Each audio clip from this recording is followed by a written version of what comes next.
So thank you. I really love Maui. I've been coming to Maui since 1990. Was my first trip here. That's me with my brother, who was actually assistant conductor of the Honolulu Symphony for a while. So I came to visit him. Look at all that hair. Can you believe that? Um, and then trips back, the most recent with my family was just a few years ago when I was actually here to help out with the county, but we took advantage of being here and toured the whole island. And have you stopped at this road stand on the way to Hana? Amazing food, but just enjoyed all the different things that one enjoys on Maui. But I guess my experience is mostly as a tourist, so I have to admit that. My wife's name is Alice, so here we are, Alice in Hululand. And then, of course, the first place I stayed when I was in Maui in 1990 was in Lahaina. And you're probably aware we are here now to work on the recovery plan that the county is organizing for Lahaina. And of course, it was so heartbreaking to see this street become this street.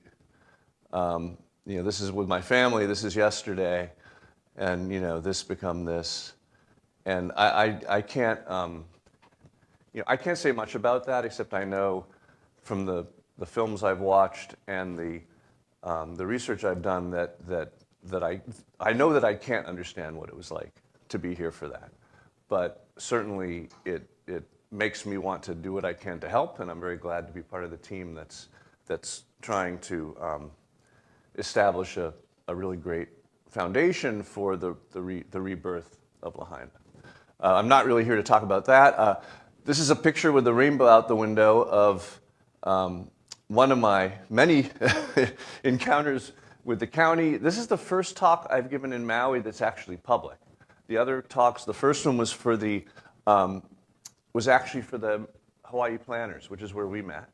And then subsequently, I gave a number of talks for the county, and then most recently, I worked on a couple plans, one during COVID and when we didn't come, and then one after COVID when we did, for transportation and streets in central Maui, and I'm going to show you some of the things I learned from that. This is tonight's talk, June 24th, and it's based on my book, The Walkable City, and most of my talks are describing what I talk about in my book. I want to make a point here that the walkable city could just as well be the walkable town. I remind audiences there are cities in Texas. Ben, I think you know this, my partner Ben, there are cities in Texas with like 12 people in them. So city does not mean necessarily a giant place, and the principles that I share in Walkable City are principles that I learned from town planning as much as city planning. But I like to talk about why it's so important for us to make our places walkable, and then how to make those places more walkable. In terms of the why we need it, I'm not going to give that talk tonight because I have limited time, and generally when someone comes to a talk like this, they already believe in making their community more walkable. They don't need convincing. I should say that the reasons are really compelling. If you want to hear them, there's a 15-minute TED Talk called The Walkable City that just covers the why and not the how. And it talks about the economic, the environmental, and the epidemiological reasons why our cities need to be more walkable. But we're going to talk tonight just about the how to do it part.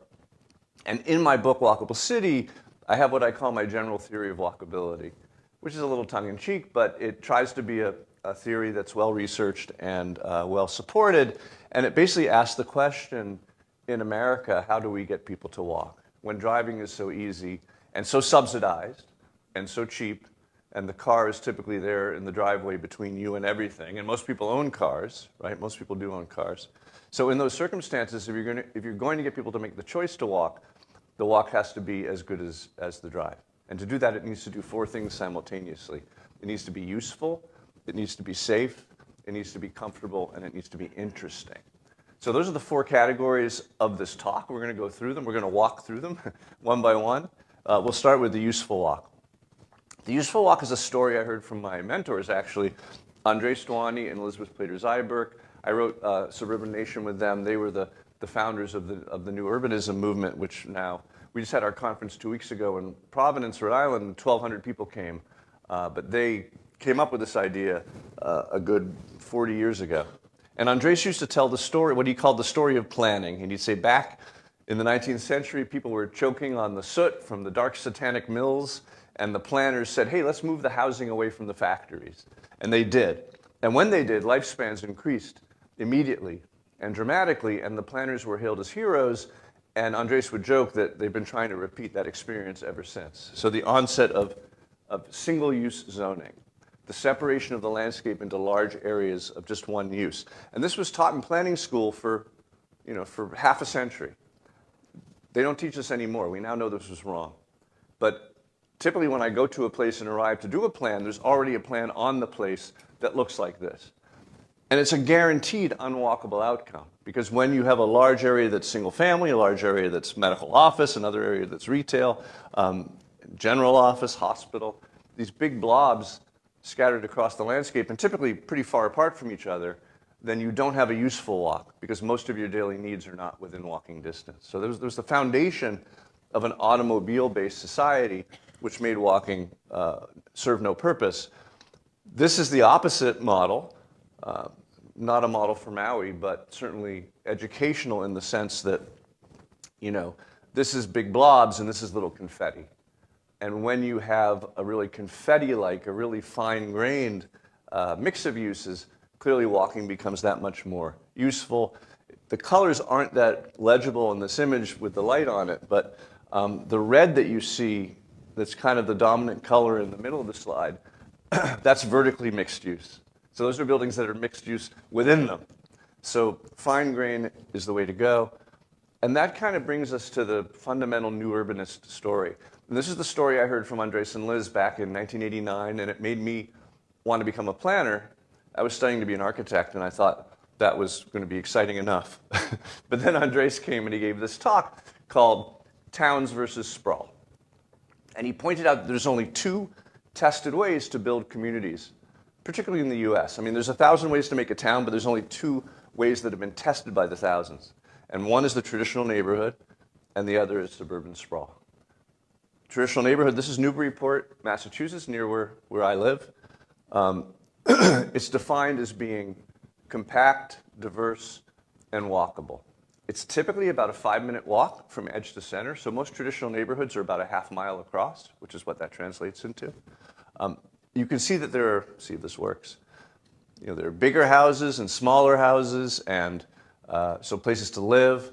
Here's the factory, places to work, places to worship, the main street, places to shop. Most of your daily needs are within walking distance.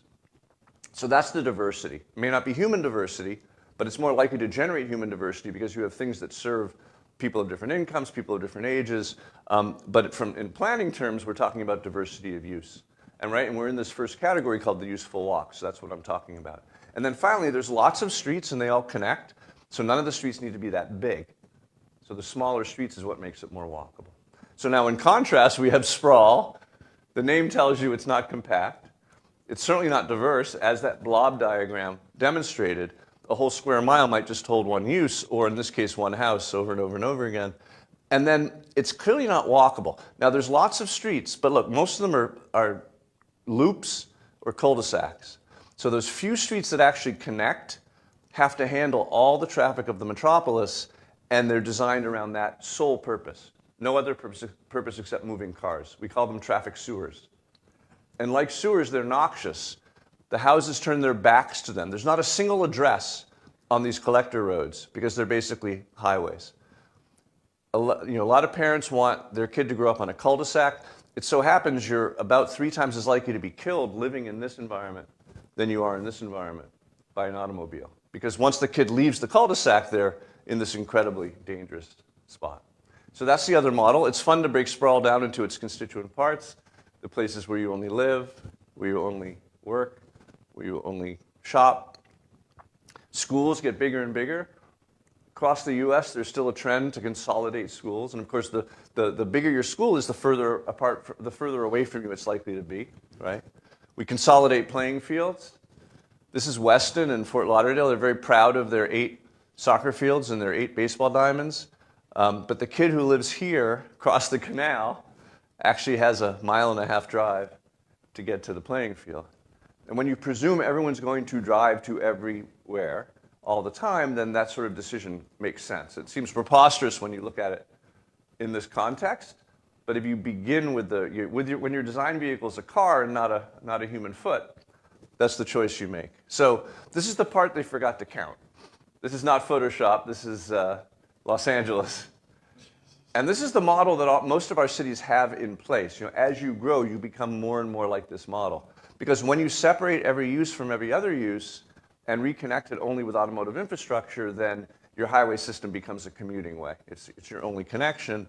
So I always tell people, for many people, although it's a minority, but for many people, this is the American dream. The house that's not near anything but other houses, right? But if this is your dream, then get ready for this nightmare, because you're going to be stuck driving. Maybe many of you are having that experience in your current environment. And the amount that we invest in our horizontal infrastructure, right? The amount that we invest in the tarmac so that you never have to wait more than one cycle, right, at the light. Because you can't wait more than one cycle.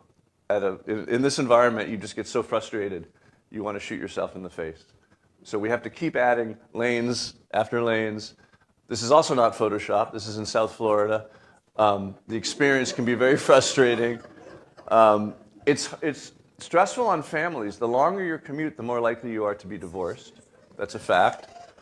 And then the epidemiologist, and I'm not giving you the why story. Remember, I'm not giving you why we should be more walkable, but I got this slide from a doctor, from an epidemiologist, who tells us the reason why, and this was a generation ago, so now it's been 2 generations, but he said the reason why we have the first generation of Americans who are expected to live shorter lives than their parents is because it's considered normal to drive, to park, to take the escalator to the gym, to get on the treadmill, to walk. That we've engineered the useful walk out of our society, and as a result, we're not healthy. So driving can be a real drag. Being a pedestrian can be worse.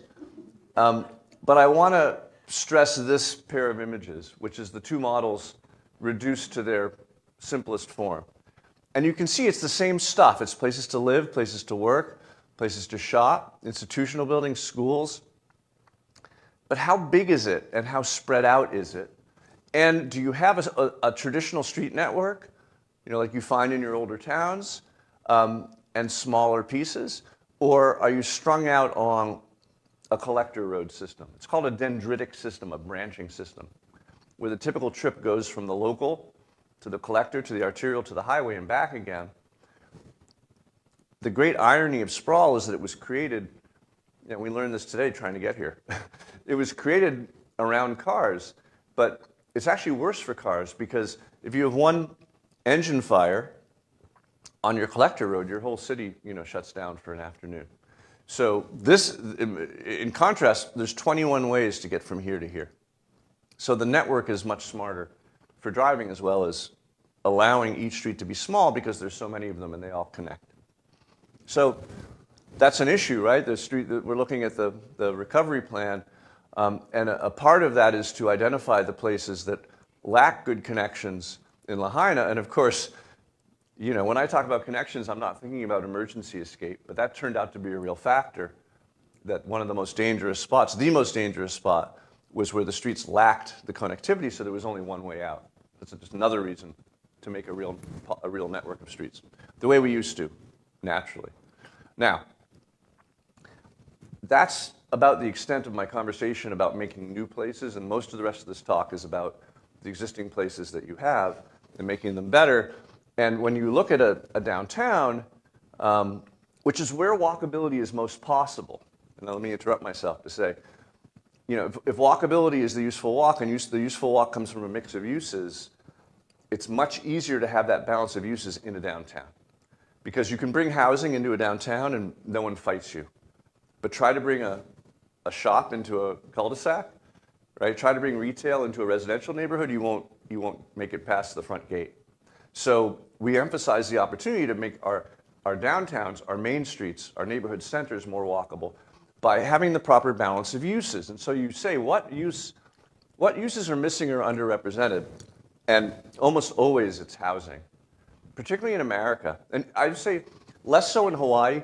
Hawaii and Florida, where I spent many years, are two states where the downtowns tend to be on the coast, and people want to be on the coast, and people want to live near the water, and the water's warm.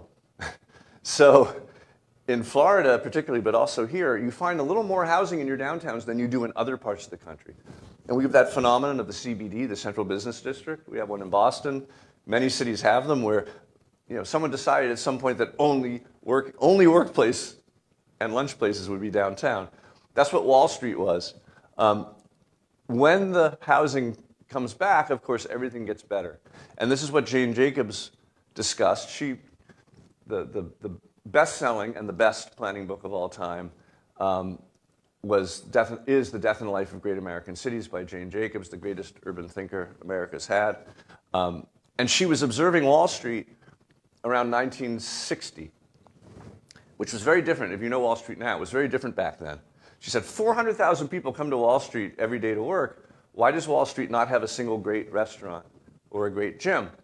And her answer was what she called time spread, that you need a good restaurant or a good gym needs a nighttime crowd as well as a lunchtime crowd to be successful. And she also said you can't rely on bringing people downtown, because this is when Robert Moses was reaming all these highways through New York City, say, oh, it'll be really easy to drive in and out. Actually, it was easy to drive out, and then they didn't come back in, right? But you can't bring them downtown. You have to put them there. In other words, more downtown housing. So placing more housing on main streets and more housing in our older neighborhoods, it's also the most efficient way to provide housing because the infrastructure is already there. And you're probably aware we have a housing crisis in this country. It's really frustrating because even looking at Lahaina, we're like, well, it'd be great to have more people living in downtown Lahaina. It doesn't pencil right now. Even in coastal Hawaii, it doesn't pencil to build housing. And that's a longer conversation. It's something we all need to work on. The other part of the conversation around the useful walk is transit. And I always say you can have a perfectly useful neighborhood without transit, but you can only have a useful city or a useful island with transit because you need to connect those walkable places, those dense areas of housing and dense areas of working to each other. And if you don't, then everyone will buy a car and everyone will drive the car, and then everyone makes the streets wider so that no one gets stuck in traffic, and it's kind of a death spiral. So transit is really important. You have a pretty nice transit map and some pretty great transit stations, better than most places that we work. What you don't have is the transit frequency that you need. The frequency is freedom, as Jarrett Walker says. The ability to not look at a schedule. The ability to walk out to the street and know that within 10 minutes, 15 minutes, the bus is coming. And transit can really get in a death spiral where it's not frequent enough, people don't take it, and then they don't have the budget to make it frequent. And so it really does require some investment, and I don't have an answer to how to get that investment to happen, but as The Onion says, 95% of Americans really prefer transit for others. And so if you can get the transit to be more useful, you will have less traffic on your streets. So that's the useful walk. That's our first category. We're going to spend most of our time on the second category, the safe walk, because it's the thing that's easiest to fix. It's the thing that most communities get wrong. There's a long tradition of kind of mistaken traffic planning in the U.S. That we're now correcting. And before I attack the engineers, I'll tell you, everything I'm about to say about engineering, I learned from engineers. So in fact, faster than the planners, the traffic and transportation engineering profession has been correcting itself. But it's required correction because it was initially approached in this country the wrong way. So you're probably aware we have a traffic violence epidemic in the US, particularly for pedestrians, that you're now 78% more likely to die as a pedestrian than you were 15 years ago. And that's based on a number of factors. There's a really good book by Angie Schmidt that came out, I think, in 2019 called Right of Way. And she describes the two main factors. It's not cell phone use. The first factor is what we call the suburbanization of poverty, that it's become unaffordable for people who don't own cars to live in the city anymore. And so they move out into the suburbs, into these landscapes where no one was ever expected to walk. So you have people walking in this completely automotive environment, and that's been a real death toll. Secondarily, and more significantly, is the bloat the vehicle bloat that we've been experiencing. Where 10 years ago, the typical car on the road was a sedan, and now it's an SUV or a light truck. They're twice as likely to kill you. They're twice as heavy. They're twice as hard to stop. This one's in Maui. You may know it. They're not all this big. But both of these factors are hard to fix and are going to be slow to fix, and particularly the design of our vehicles. We're trying to influence that, but there's been tremendous incentives, you may be aware, for the automakers to make more profit on their bigger vehicles. So as planners, we ask the question, what can we do? And what we can do is make the streets safer. Who's heard of Vision Zero? Have you heard of this project in Maui, Vision Zero Maui? Vision Zero is a completely different approach to traffic safety than the approach that has been used in the US ineffectively for decades. It essentially says we're going to design, it's a European model, and it's been very effective in Europe.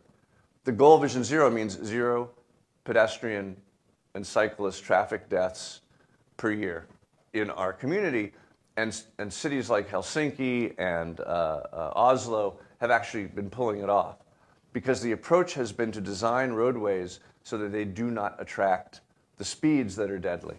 So in your plan, which there's a lot more to it, of course, but some description of the current crisis: 850 crashes in over 7 years, 28 were fatal, involving pedestrians and cyclists. And there's a lot of different parts to Vision Zero, but actually I think there's one part that's much more effective than all the others, and it's actually the second half of number 2, create safe speeds.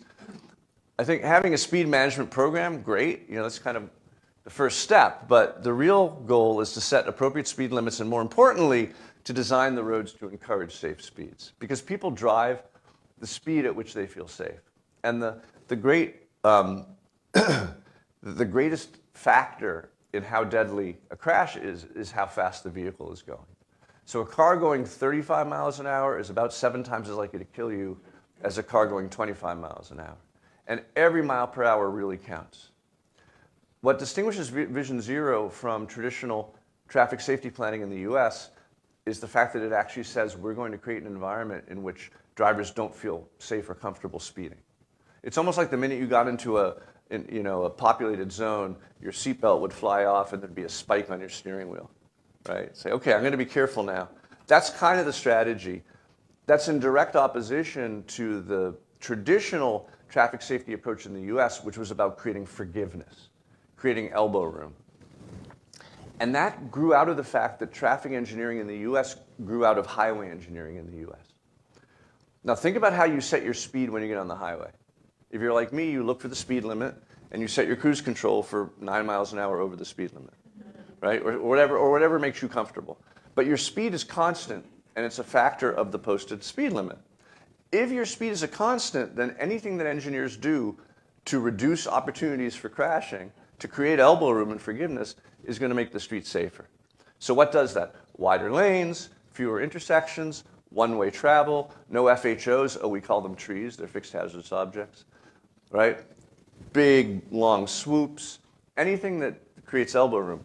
Now think about how you set your speed when you're in downtown here, or in any kind of populated area. You don't look at the speed limit at all. You look around. You see people, you see bicyclists, you see houses and trees and other things, and actually your speed is a function of the environment.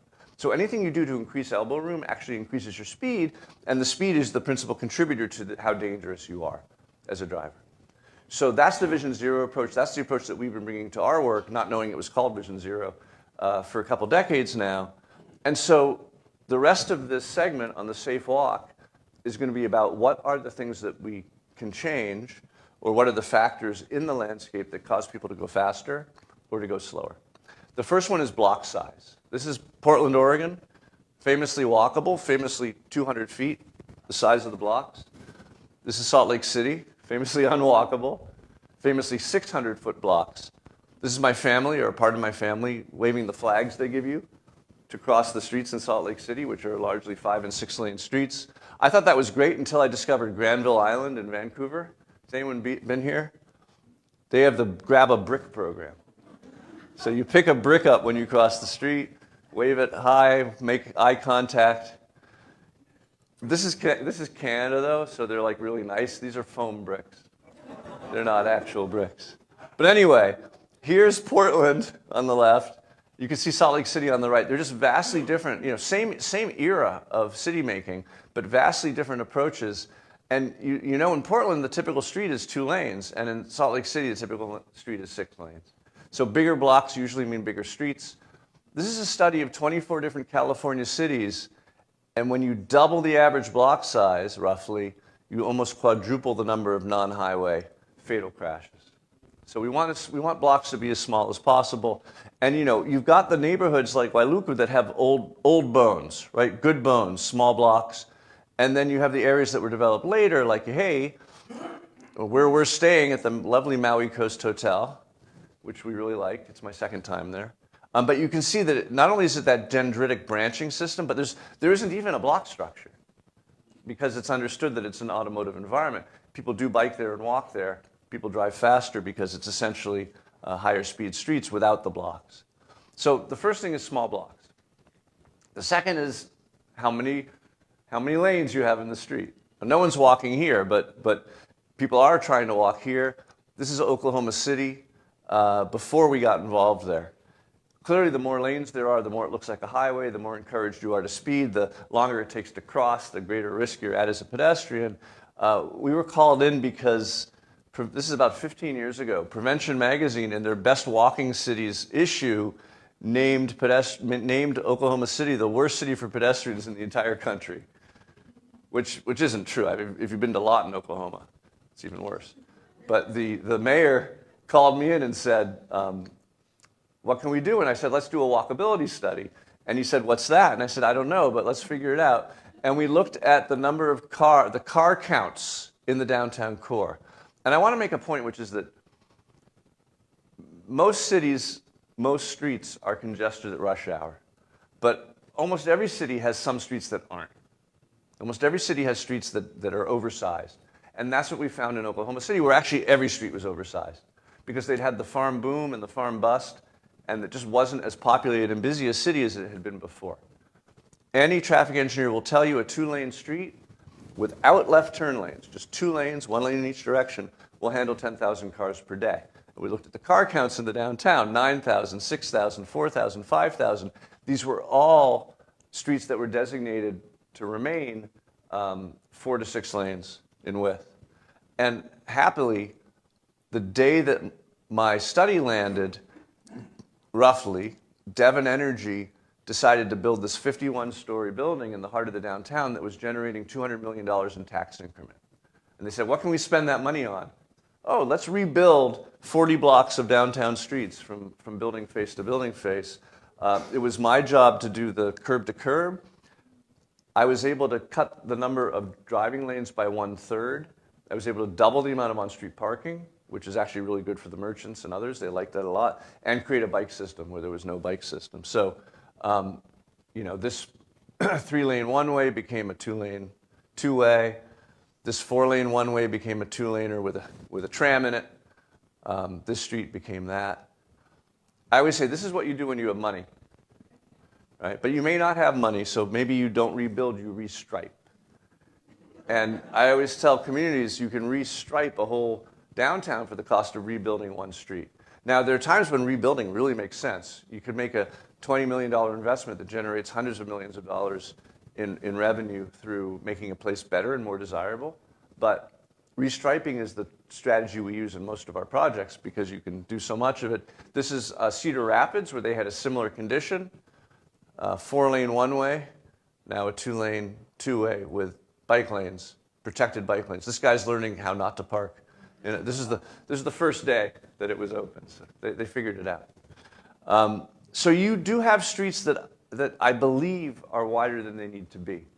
And there's a couple different conditions. There's streets like Maui Lani, which probably just have an extra lane or two.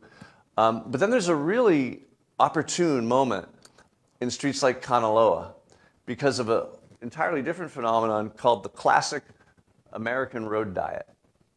And this is a really interesting trick that we've used in a bunch of cities wherever we have a four-laner. It so happens four-lane streets are not just dangerous, they're also super inefficient. It's dangerous because the turning lane is also the speeding lane. It's inefficient because the speeding lane is also the turning lane. And so this idea that you take a four-laner where there's, this guy stops for you and this guy hits you, right? And you make it a three-laner with a center turn lane, many fewer opportunities for conflict. No one is surprised to see the statistics surrounding these road diets, and now hundreds of these have been done across the US. But this is what surprises everyone. And this is 23 of them in a chart collected by Nelson Nygaard, an engineering firm, or a traffic planning firm. The traffic before on these streets, these were all 4 lanes and they became 3 lanes. The traffic counts before and the traffic counts after do not go down. So the 3-lane streets handle as much traffic as the 4-lane streets. So it's a total win-win-win. You get a safer street, you don't lose capacity, and you get an extra 11 or 12 feet that you can use for bike lanes or parking or something else.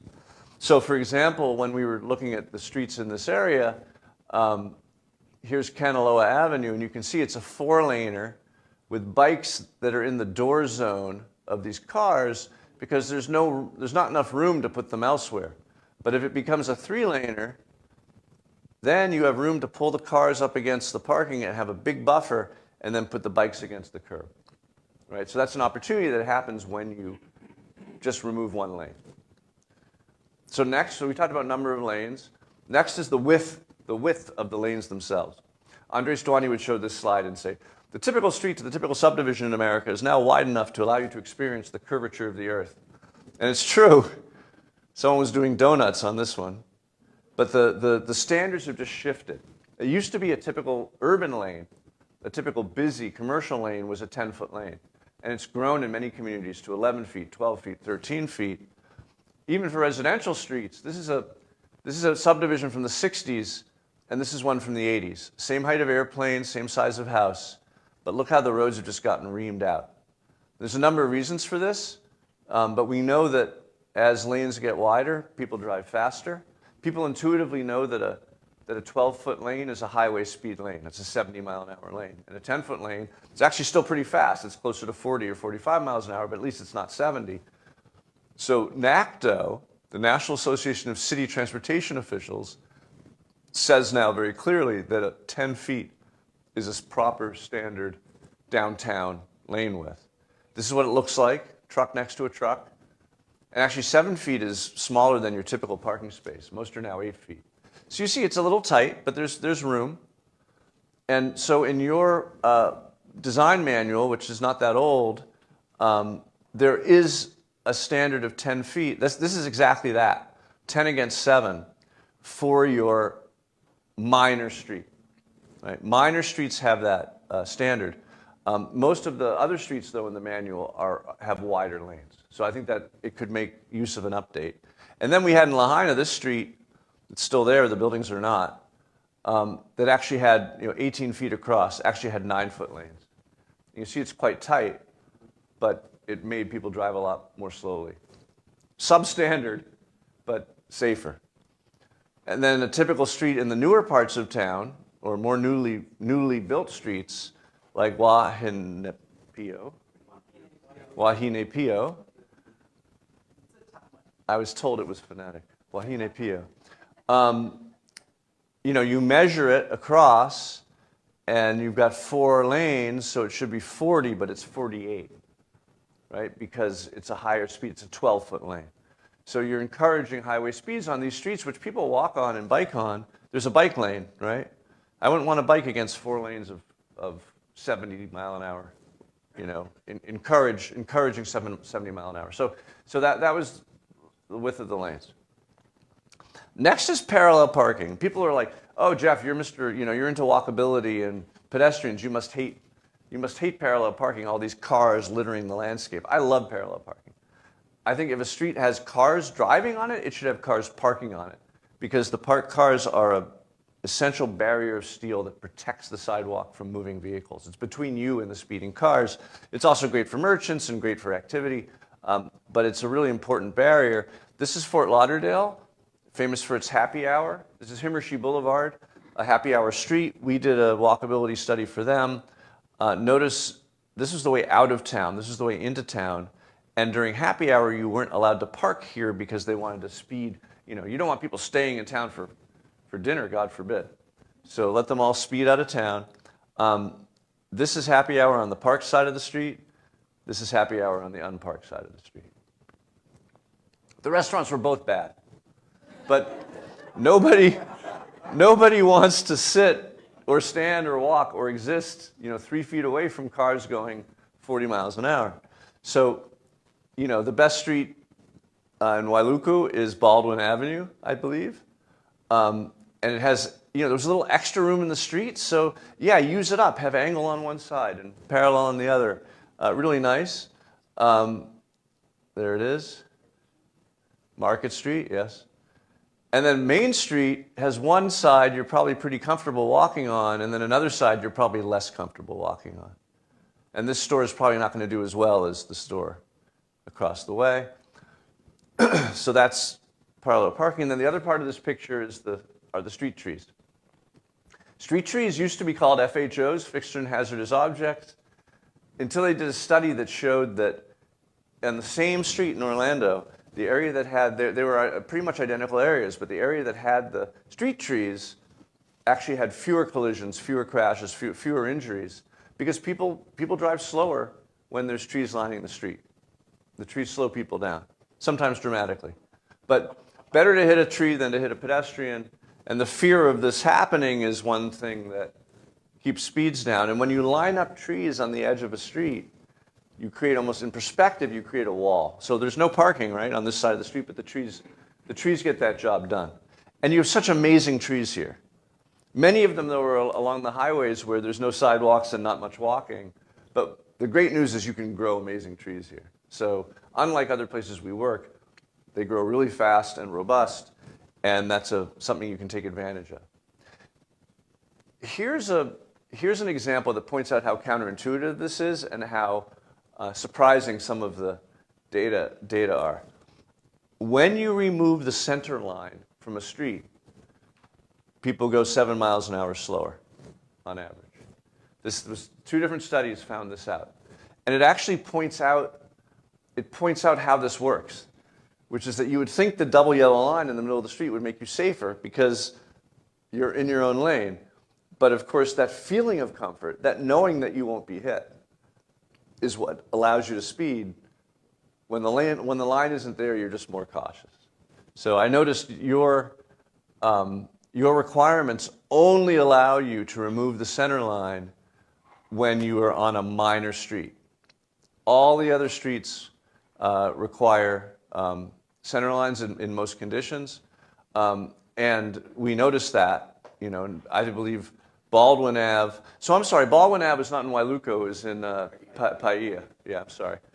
I knew it looked wrong when I saw it. We had dinner there the other night. I've always enjoyed this street, but I don't enjoy the center line. And there's something about the highway here that we can't put our finger on. Maybe the lanes are a little wide. I don't know, after this talk, maybe you can inform me. But the 3-lane section of the main street coming through, this does feel, well, first of all, it doesn't have that many crosswalks. It could use some more crosswalks. I don't know, Kate, do you know what makes it feel so? I know there's someone in the room who does. Okay. Yeah, well, so anyway, so the center line is something that we remove whenever we can. But actually, there's some intelligence here, which is that having the center line just approaching stop signs can be useful to let people know it's a 2-way street, for example. But then we drop it off, usually after 25 feet, not after 50 feet. Next is just what I call vocabulary. Like, what is the street communicating to you? Is this a place for cars or a place for people? This is what I call honesty in journalism. It's the Las Vegas Sun talking about the new, when this was written, the new addition to the Las Vegas Strip that wasn't doing very well. So some say the entrance to City Center is not inviting to pedestrians. Oh, really? Whenever there's swoops, aerodynamic shapes, what they call streamform geometrics, and lots of stripes, it just communicates a place for cars and not a place for people. drivers understand that, they speed up. Pedestrians understand it, they flee. And then slip lanes, for example. This is in Atlanta. The idea that you have a pedestrian refuge, oh, that must be good to have a refuge. Well, no, it's not, because the intersection used to be this tight, and you had to stop at the light if you were turning right, and now you don't. So this is the same spot. Atlanta, Boston, other cities are filling in their slip lanes and getting rid of them. You have a lot of slip lanes in this part of town, like at Okoloni and Walea, that they're not necessary. What it is, and the reason I wanted to show you this, it's basically approaching an intersection where people do walk and do bike with the idea that it's a highway, right? It's highway techniques being applied to neighborhood streets. And that's the distinction that needs to be made in your traffic, in your engineering department. You know, what's the context? Are people walking? Are people biking? Then we should not have slip lanes, for example. So, you know, that experience of, be my guest, speed right through the intersection. And then this is a prime example of the two different ways to make a left turn lane. Is it a highway style left turn lane where you have the gore strip in the middle and you swoop over to turn, or is it a traditional urban style where you just kind of squeeze it in? This is the traditional urban style. It's in Albuquerque, and right, the left lane just appears. That's the place. That's what you do when a place is settled. When a place isn't settled, you do this. You have the big swoop in the middle of the street, and that's, for example, what was in Papa Louis Street in Lahaina. It's what we find in Kihei, on the Kihei Road, South Kihei Road, by our hotel. So it's highway engineering being applied, highway vocabulary being applied to a place where people are trying to walk and bike. So that's important to understand. Biking, the largest revolution currently underway in only some American communities, right? But what we've found globally is that biking follows investment. Climate matters, topography matters, culture matters, but actually the culture is pretty much a function of the investment. What really matters is, do you invest in what we describe as a comprehensive low-stress cycling network? That's the term of art. It needs to be somewhat comprehensive. You need to get, it shouldn't be in every street, but you should be able to get most places safely. And then secondarily, is it low stress, or are you gritting your teeth like the man on the unicycle we see every morning passing the Kihei Cafe, who looks totally stressed out because he's trying not to fall over. But are you comfortable?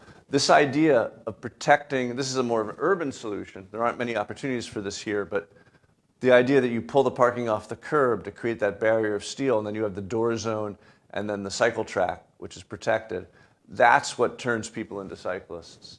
And not to be sexist or ageist, but the studies show that the women and children need those facilities to start biking in larger number in most communities. So this is Prospect Park West in Brooklyn. You can see they turned it from a 3-laner to a 2-laner, and they pulled the cars off the curb and put the bike lane there.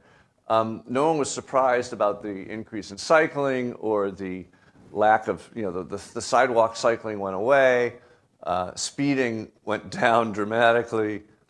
Crashes went down dramatically. But what surprised people was that this street and the streets parallel to it were handling as much traffic after as before.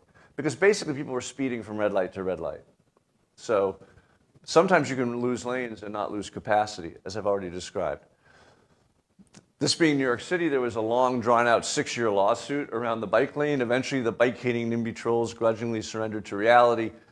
I show this slide, though, to remind us, that this is the ideal for your child. No one wants their daughter in the door zone.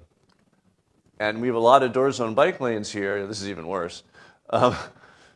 But another reason to protect your bike lanes is because, at least in more urban and suburban circumstances, something always ends up in the bike lane. Right? People put trash cans in the bike lane or dumpsters in the bike lane.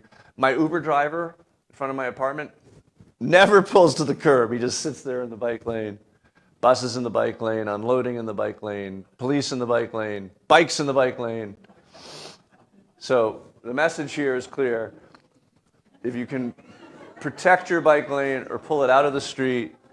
And so this is the standard we're now using in the coastal cities, right? And that includes Minneapolis and Chicago, but Cambridge, Seattle. The urban solution now that cities are requiring us to do, and we thank them for it, is to pull actually the bike lane up on the sidewalk edge, out of the street. Here you have in your design manual, you have a lot of bike lanes that I would not use, right? You've got 4 lanes of pretty fast traffic, 12-foot lanes with bikes right next to them. This is not a low-stress bike facility. Then this, in the major collector, is a door zone bike facility. Now, if you look closely at my Oklahoma City slides, we striped door zone bike lanes. So I mean, we're all learning. I knew it, but it was the best we could get at that point. But what we've seen is this evolution over 30 years of no bike lane to door zone bike lanes to now we're doing better. And so, you guys are learning like we're learning. The major collector, you can see in this version, the bike lane is protected. So here's something from your design guide that is evolved, right? So we're all learning. So you take a street like Kuikahi, which goes up into the hills, and you can see that this one isn't door zone because there's no parking, but it's unprotected, and then this one is in the door zone. And you look at the lane widths, well, there are 11 and a halves. There's a little bit of extra room there. So actually, you could stripe in these little buffers, make the lanes 9 feet, because a stripe is just a stripe. You're not going to run into a stripe. So if you stripe the lanes at 9 feet, understanding you've got elbow room for 2 trucks to pass, but then you get buffers on either side of it. It's not wide enough to put the bikes over here, but you can at least stripe the buffers on either side of the bike lane and give them that sense of safety and low stress. And of course, you guys, for many years, this was last time I came here, I was toured a number of locations where you guys are doing very cool things with bike lanes and doing rear angle parking, which I always tell communities you should have rear angle parking, but I don't want to be the one who brings it to you because you'll hate me. But the fact is, it's particularly front angle parking streets are also safe, but not for bikes.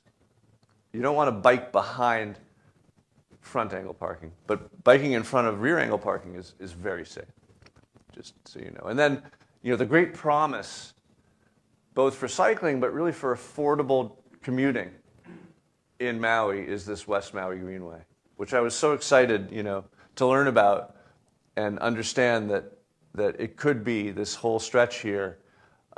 Certainly, given your layout, which is more like a country area that has rural highways, in which most of the highways have bike lanes on them that are not safe, really getting out of the right-of-way entirely is the way to go.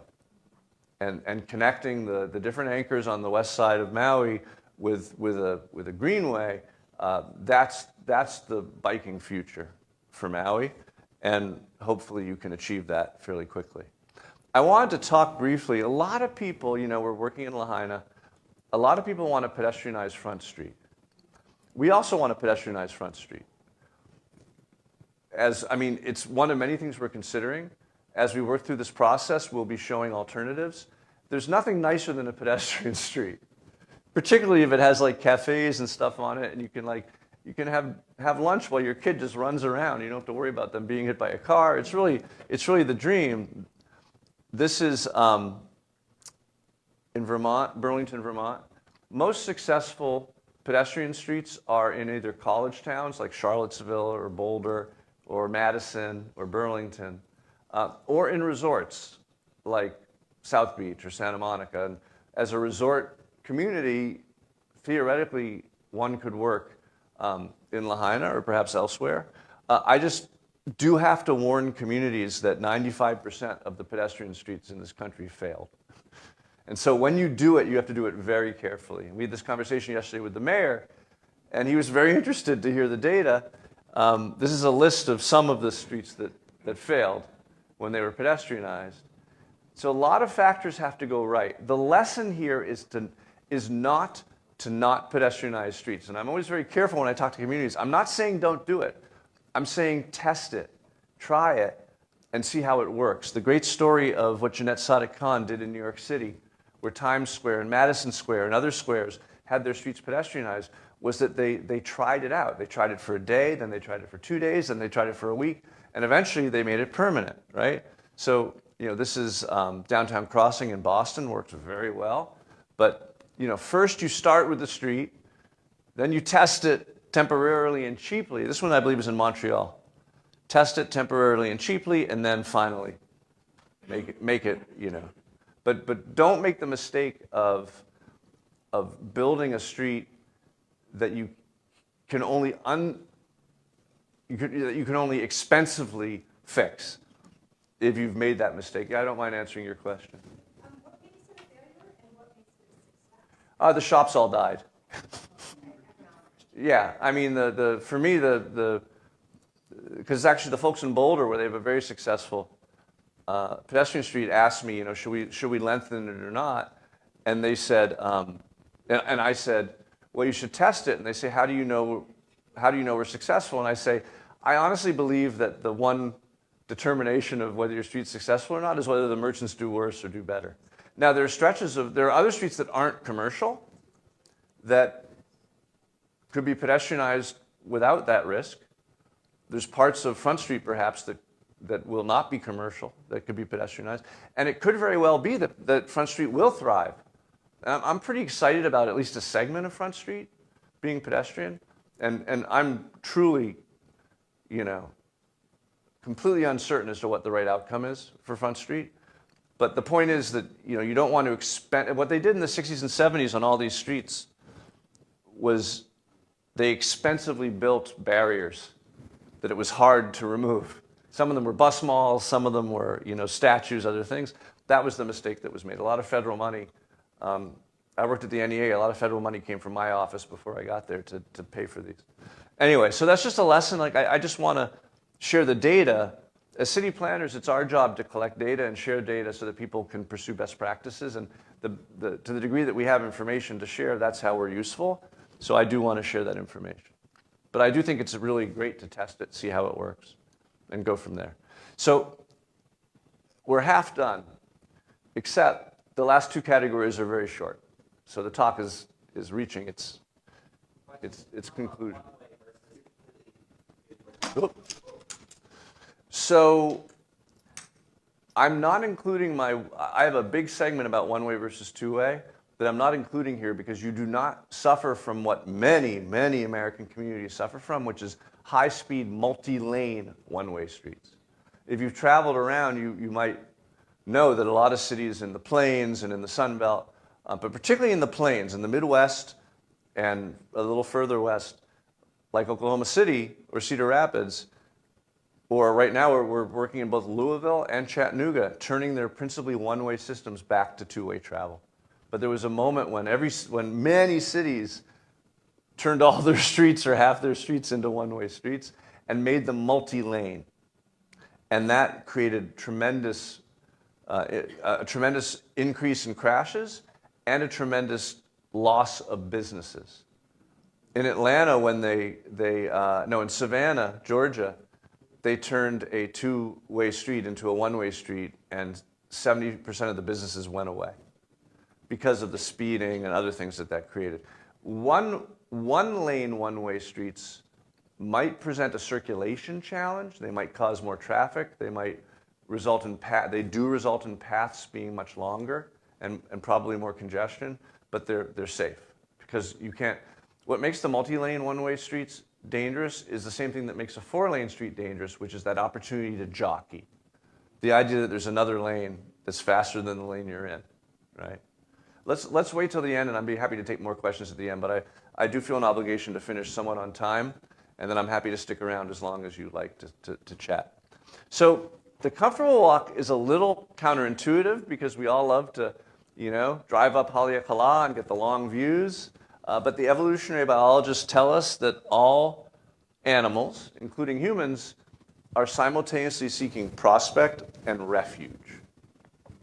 Prospect lets you see your predators before they attack you, but refuge means that your flanks are covered, right? So if your flanks are covered, you feel safe. The best spaces perhaps have both. This is in Split in Croatia. I always say a plaza is only as good as its walls. A street is only as good as its edges. As urban designers, we try to make outdoor living rooms.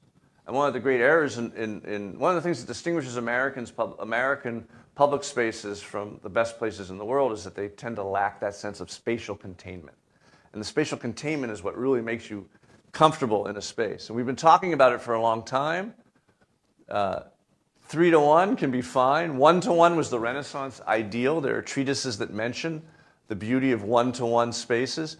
Beyond 1-to-6, they say you don't really feel enclosed anymore, and you lose that sense of comfort. 6-to-1 in Salzburg can be perfectly delightful. The opposite, of course, is Houston. This is Houston in the 80s. It's much nicer now. But I keep showing this slide to remind us that it's principally the front parking lot that is the destructor of street spatial definition. So the best places, be it Market Street in Wailuku, but not Vineyard Street, a block back, because the space bleeds. And obviously, this is a place where pedestrians are supposed to be, and this is a little less of a pedestrian axis, but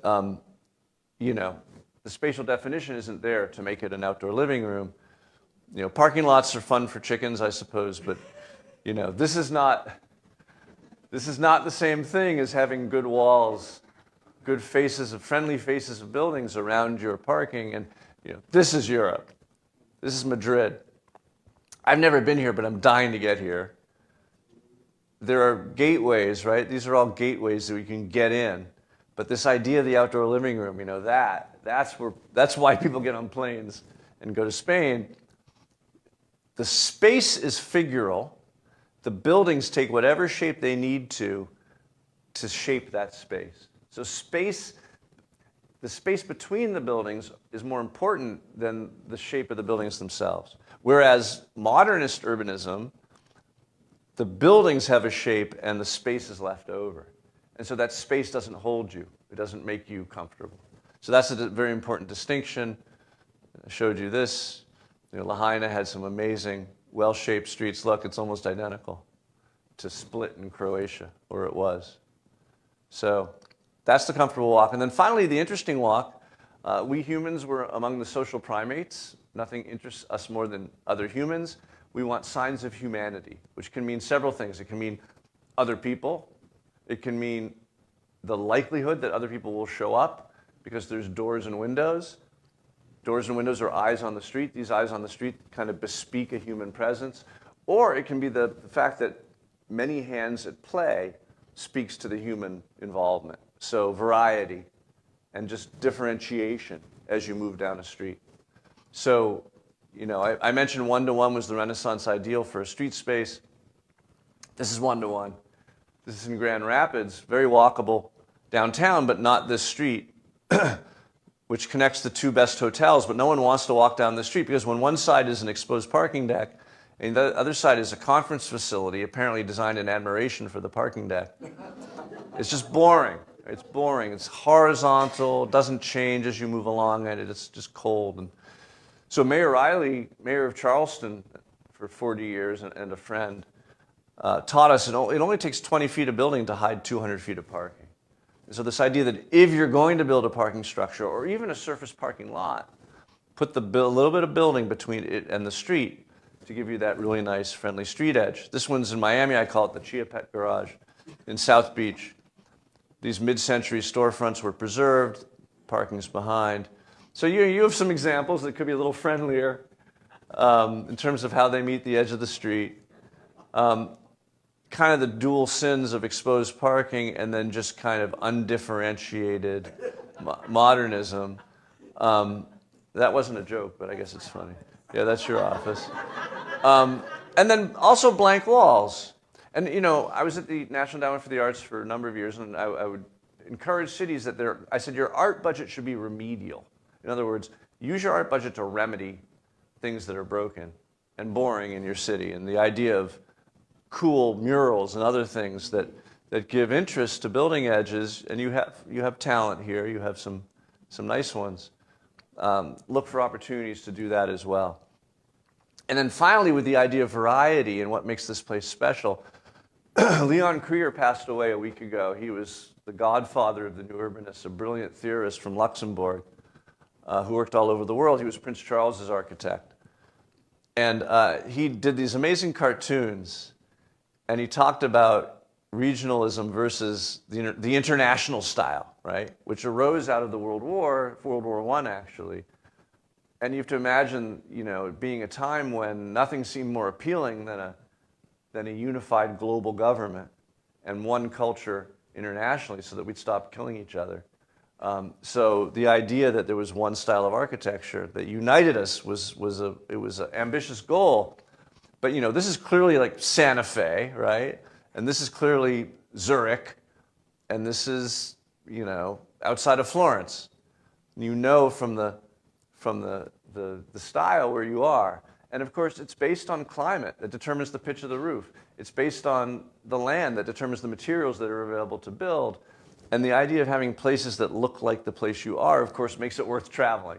Who wants to get in a plane if you're going to land somewhere that looks like the same place where you took off? So when we do, a lot of our work is new towns.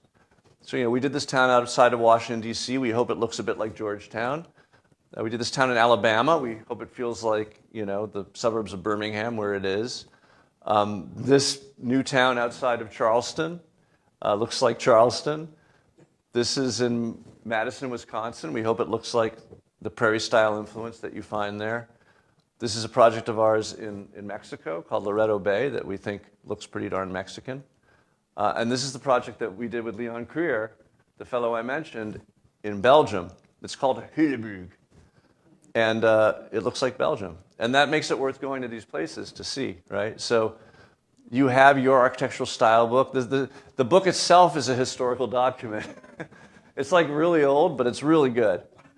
And it actually delineates the 3 or 4 different styles historically that have given Lahaina its character. And I would say it's the mishmash of these styles that really gave Lahaina its character. And the idea that this will inspire the work moving forward, which the design team is pursuing, is very much a part of our work there. So I think that's an important kind of last element of that interesting walk. So that's it. We're pretty much done.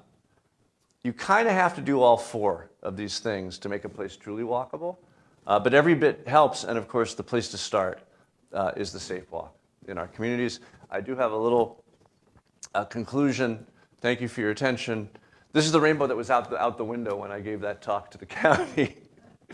Took a break to film it. I like to share some resources. So if you want the book that's the kind of gateway drug into this whole conversation, it would be Walkable City. There's a new version. Make sure the version you get, if you get it, has the green stripe, because that means it's updated, and I added 100 new pages 2 years ago. But if you're doing the work, either as a professional or as an activist, this is probably the book to read instead, because it's much more detailed, technical, more pictures, charts, graphs. I mentioned this TED Talk. There's another TED Talk which is more like the one you got tonight. So if you have a friend who doesn't want to watch the whole hour, say, oh, this one's only 15 minutes. And it's called 4 Ways to Make a City More Walkable. And then finally, all of these resources can be found on our website. We are Speck Dempsey. That's the name of our firm. And here's where I'll take a moment to say, would the Speck Dempsey team and the Opticos team please stand up and introduce yourselves? Just say hi. Are there folks from Bionic as well in the crowd? Okay. So we are among the folks who are working on Lahaina, which is what brought us to town. Okay, you can sit now. But if you have questions about Lahaina, you could talk to any of us. But that is all I wanted to share with you, and I do have time for questions if you'll allow them. So thank you so much.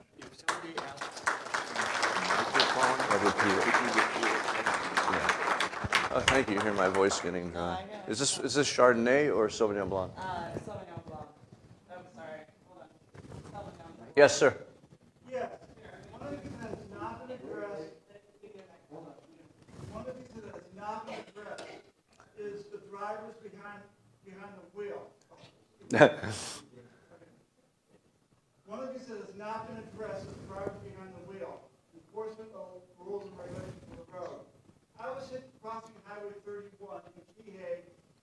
2 years ago, if someone decided to run a red light, and I would have to walk like, and it was clearly a crosswalk, and the red light hit me, and bam, I was on the ground.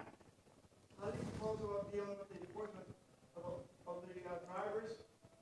Because one thing that I haven't heard tonight was about making the drivers more responsible for their actions.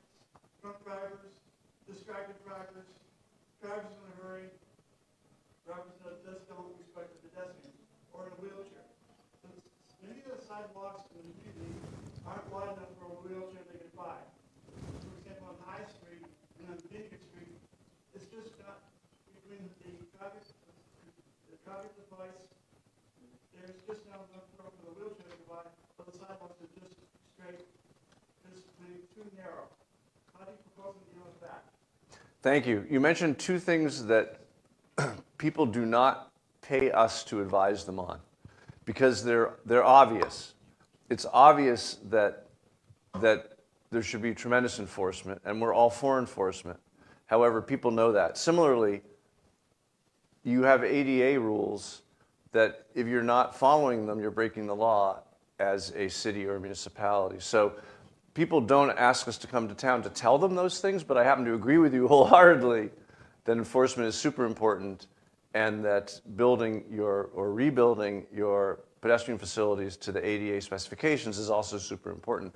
We certainly support both of those things. I don't drive anymore. When I made the decision to stop driving, because I couldn't drive safely anymore, and I said, I'm turning license into the Department of Motor Vehicles and Licensing, and so now I walk and I take the bus to get around. Yeah. So that's one of the things that we need to address is transit-oriented development, more frequent bus service, and not as frequent spaces between each bus stop. And I think that will definitely help. Thank you very much, and have a good evening, Mr. Yeah, thank Speck. you. There's You know, someone. if I can, I just want to say, from the county, I know there's a lot of people from the county listening right now. So I want to make sure that you know that we've heard you. I mean, Jeff has this experience, but I also want you to know that folks are listening as well. Where was the other question? Someone in the back there. And then there's one up sure. here when you're done. Can I give you a mic? Yeah.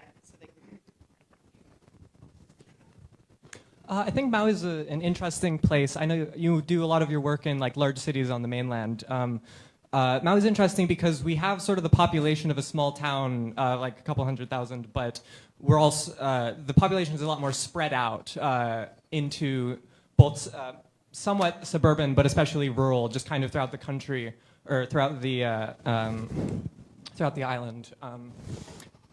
When we have really great walkable places like Market Street in Wailuku, how do you think that we can provide opportunities for the people that live around the island to get there and to like experience that without just turning Wailuku into a parking lot and removing what makes it special in the first place?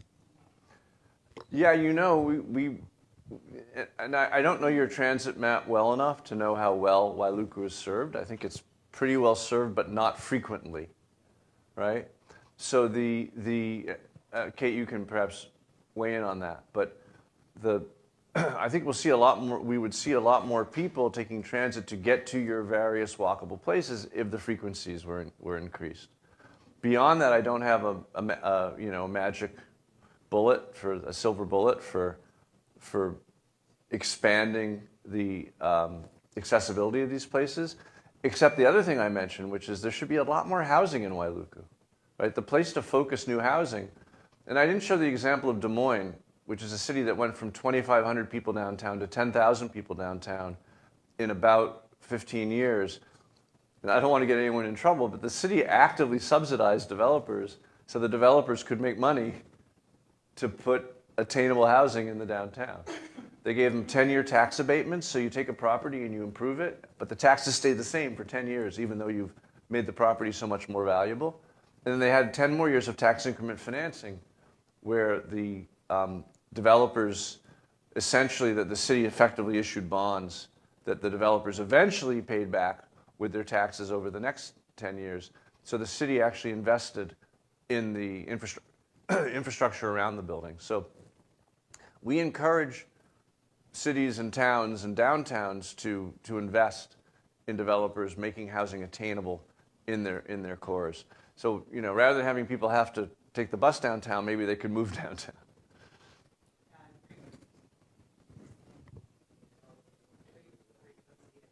Here we go. Here we go. There we go. Frequency of service is another issue, right? For certain, to just address Yeah. the one thing, frequency of service, and also this gentleman's comment over here about distance between bus stops is another piece. Did you have a question up here? Over here. Right front. Got it.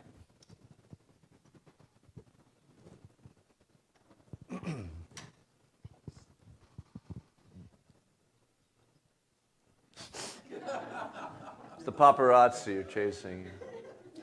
So we all know when we are either making a right-hand turn or a left-hand turn that the traffic lights are timed. And so when pedestrians are crossing, you may cut down the amount of cars that turn either right or left to maybe 1 or 2, right? What are your thoughts about making intersections all at once cross? That's called it, yeah. Cross, diagonal cross all at one time, and then open it back up to traffic. That's called a scramble. And it's also called the barn dance, after a guy named, I think, Fred Barnes, who invented it, who hates me. Because in one of my books, I criticized the Barnes dance. Because my experience, a good example is San Francisco or Washington, D.C. or New York City, where you can walk for an hour or two and never stop if your path across the city is diagonal. Because if you want to get over there, if you can't cross this way and then that way, you can probably cross this way and then that way, right? And so, in contrast, I worked in a lot of cities like Bethlehem, Pennsylvania, and Scranton and other places where there's not that high a pedestrian volume, but they thought they'd do the pedestrians a favor and stop all traffic and offer the diagonal path. But what happens is you wait, and you wait, and you wait, and you wait, and then you can go diagonal. Whereas in that same amount of time, you could have done this. So there are locations where it totally makes sense. If the principal desire line, what we call the desire line, is diagonal, then it makes sense.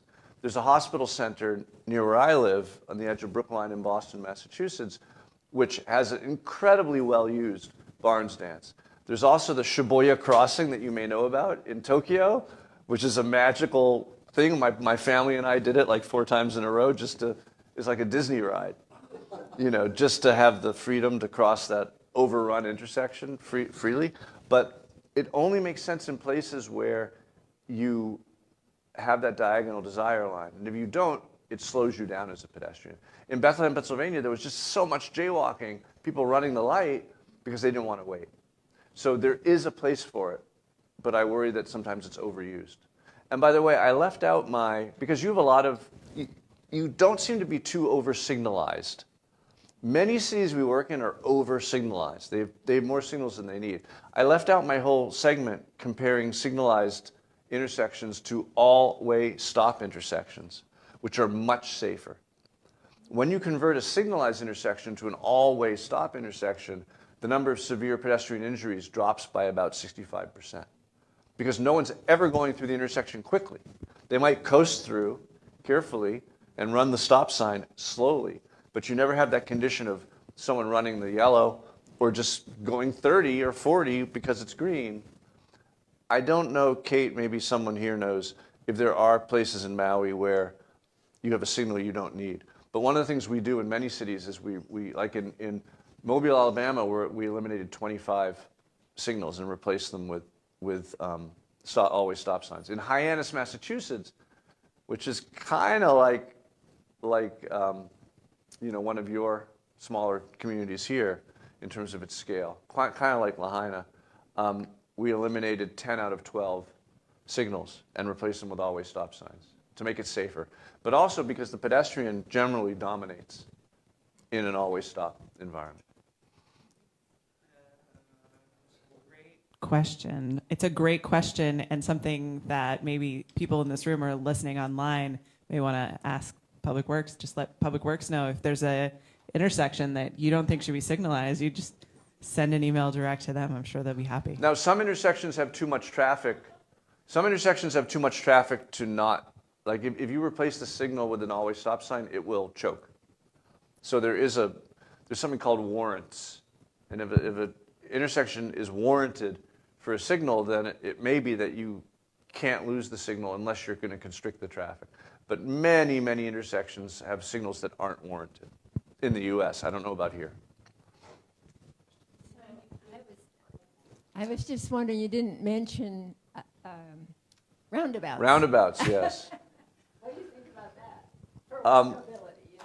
Roundabouts are really good for walkability. Rotaries aren't. I've seen more rotaries here than roundabouts. Do you know the difference? I mean, a rotary is probably 200 feet across. A roundabout's about 100 feet across. When you're on the highways here, and by the way, rotaries are appropriate for highways. But in a pedestrian environment, if you have only about 100 feet from outer curb to outer curb, you do what's called a roundabout, which is just a very small rotary. Now, one of my walkable city rules is use roundabouts with discretion. They're super safe. When there's a crash, you call the tow truck and not the ambulance.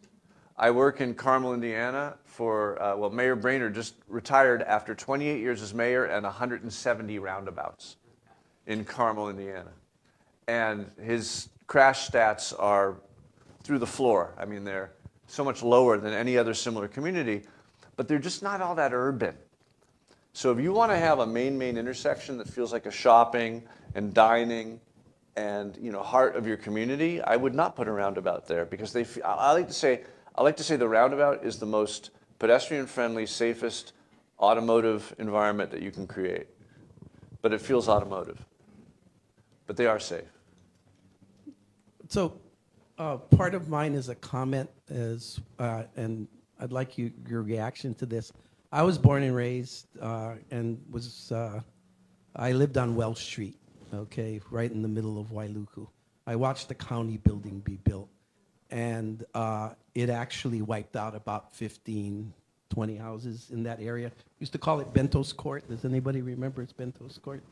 Okay, in that area. Also, if you go down the street, there's 2 or 3 other buildings that ended up replacing housing. So slowly, since I graduated in 1973 from St. Anthony's and then left to go do my education thing, there's been this 50-year effort to actually destroy housing in the middle of Wailuku.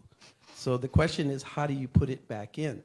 Because I was on the MRA, the Maui Redevelopment Agency, and every time we found out you're going to run into height limits, people don't want things too high, but the problem is, a phrase you mentioned was penciling out.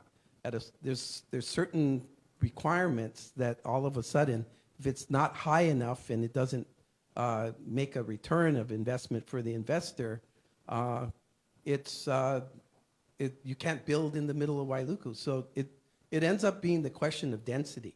Mm-hmm. How much density you put, infill housing, those kinds of things, and what are the challenges for that? Well, because I like spatial definition of streets, I like tall buildings against streets, particularly wider streets. You already, with the county buildings, have some pretty tall buildings in Wailuku. So you don't want to go taller than that, but that's probably as tall as a developer would want to go, because once you get above 5 stories, it becomes much more expensive a building class. What you see in the US are a lot of buildings that are 4 stories, 5 stories, and then 10 stories, 12 stories, and almost nothing in between, because you have to switch to steel or concrete or other things once you get above 5. I think, Lahaina and other more delicate places are a different story, but Wailuku, I would think 5-story buildings would fit in pretty well in the heart of Wailuku. That's me, but.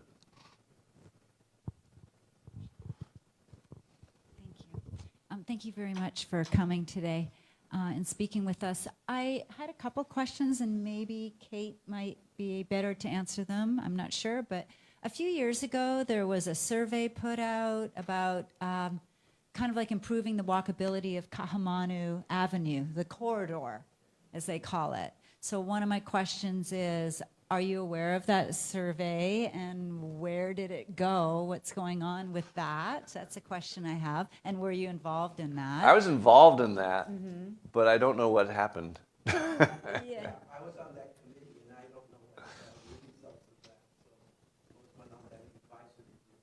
So Yeah. Maybe Kate knows. When we speak, this is being streamed on Facebook, so if we don't use a mic, it just sounds like mumble, mumble, mumble. So we'd appreciate if you would use the mics. Thank you. Okay, so the question is, yeah, are you aware of it? And then what's going on with that now? Is there any plans to make Kahamanu Avenue or the corridor more welcoming and walkable for the community down here? So Jeff was part of that. That was the Kahumanu Community Corridor Plan process. From the planning department perspective, the parts that we're going to take are going to be included in the Central Maui Community Plan. And if you saw our sign-up sheet outside, that was to sign up to get updates about the Central Maui Community Plan. So anything that we can put in the community plan to help with any development projects that happen along the corridor, we're going to do that. There was other guidance in that plan for Department of Public Works, who handles that walkability component. So we handle the land use component, but the Public Works component, they're handling that. I would really like to focus on Jeff if we can, because he came all this way if we can. Okay. Just, there's one thing you guys have already done, actually. If you remember, the Kaumanu corridor used to be 45 miles an hour. Now it's 35. And that was one of the recommendations that several of us made, was to reduce street speeds on there. And there's a lot of people who are not happy about that. I'm cool with it. All right, back here.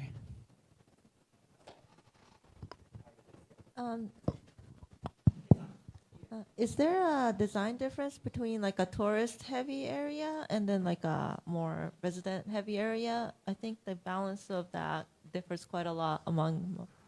Is there a design difference between a tourist heavy area and a business heavy area? Yes. But the principles that I shared today, I think, are consistent throughout both.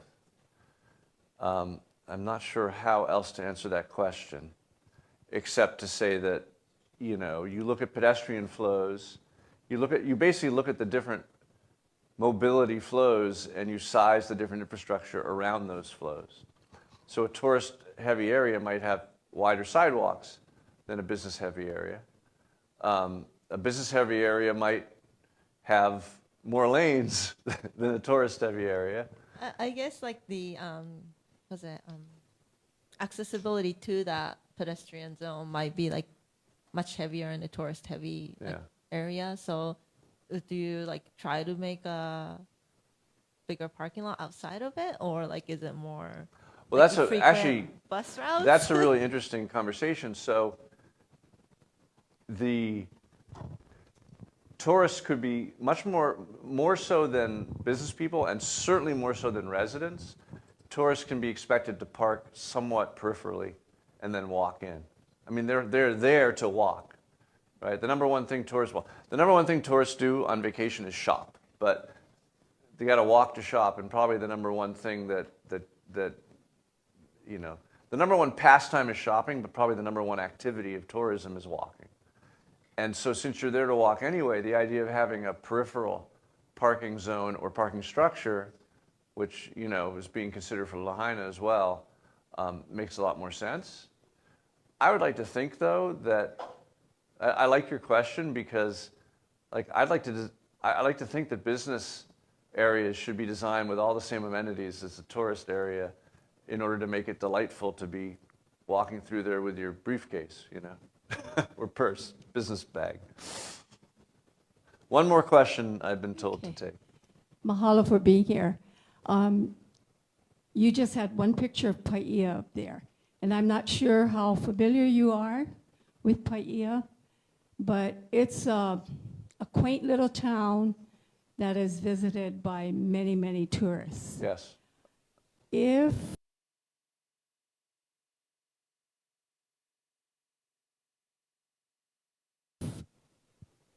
parking lots were to be created near the town and parking eliminated, like you showed Baldwin, Baldwin Avenue. Baldwin Avenue. We have angle parking and then we have diagonal parking.